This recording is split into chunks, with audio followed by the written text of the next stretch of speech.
On the outskirts of Pittsburgh, Pennsylvania, lies an abandoned railroad tunnel. Neglected and unassuming, you wouldn't think much of it if you happened to drive by. But within that tunnel exists a legend. A truly shocking legend, if you'll excuse the pun.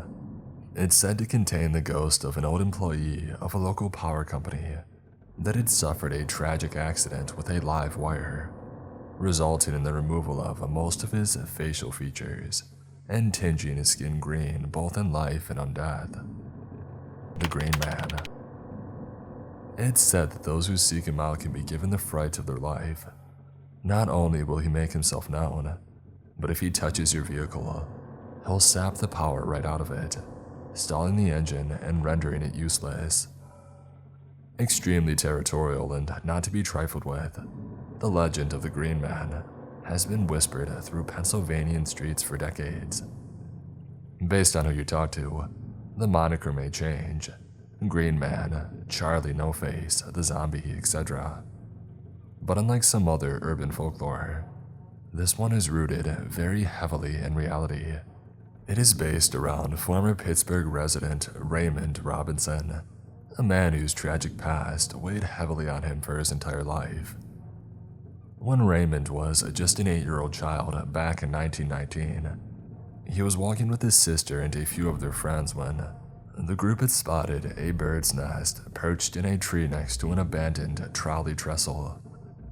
Unbeknownst to the children, this area was dangerous. The wires that used to power the trolley were still active. In fact, a year before, in 1918, a separate child had come into contact with the live wires and died after an excruciating 2 weeks in the hospital. Despite this, the wires were still live.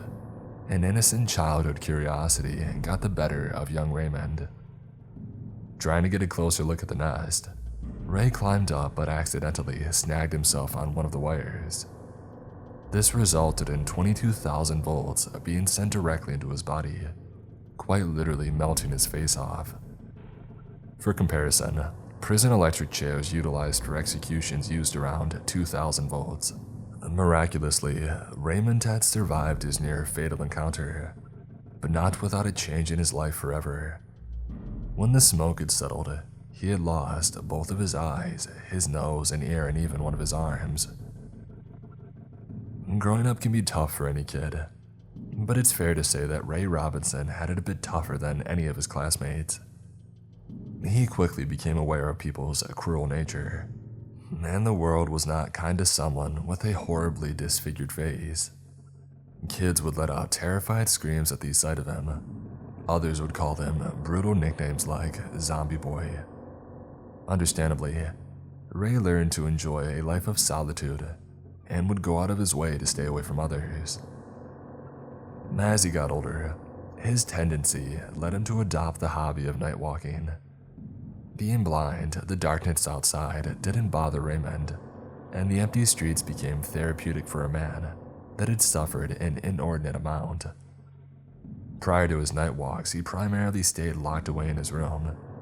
He had learned to read Braille and enjoyed listening to baseball games on the radio, but the solitary confinement became unbearable for Raymond. He took solace in his long walks down State Route 351, where he found peace at being able to enjoy the outdoors without the cruel intervention of other people. But as you can imagine, the streets weren't always entirely empty. While it was always late when Ray decided to go on his walks, this time overlapped with teenagers coming and going from parties. As more and more people saw Ray on his nightly walks, rumors began to stir.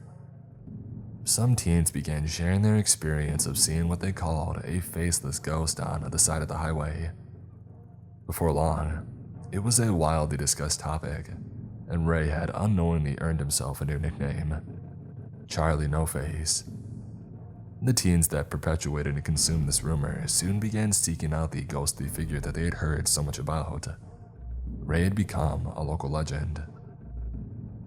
Although he was apprehensive of those who approached him at first, Ray soon began embracing his newfound popularity. Most of the curious individuals he interacted with were relatively nice, and having conversations with a variety of people was a new and pleasant experience for him. Raymond enjoyed cigarettes and alcohol, and a lot of the teenagers who sought him out were happy to share some with him in exchange for a picture together. It wasn't always smiles and good times, though. Just as it had been during his childhood, some people weren't very accepting of someone who looked so different. Some crass individuals would urinate into a beer bottle before giving it to Ray. He learned to never accept open containers because of this. Even worse, some people would just beat Ray up. As a result, he became increasingly skeptical of his encounters with random people. There were reports that some individuals would pick Ray up, drive him to the middle of nowhere, and then dump him out of the car, leaving him helplessly lost, trying to find his way home. People were occasionally very cruel to Raymond, and he never understood why.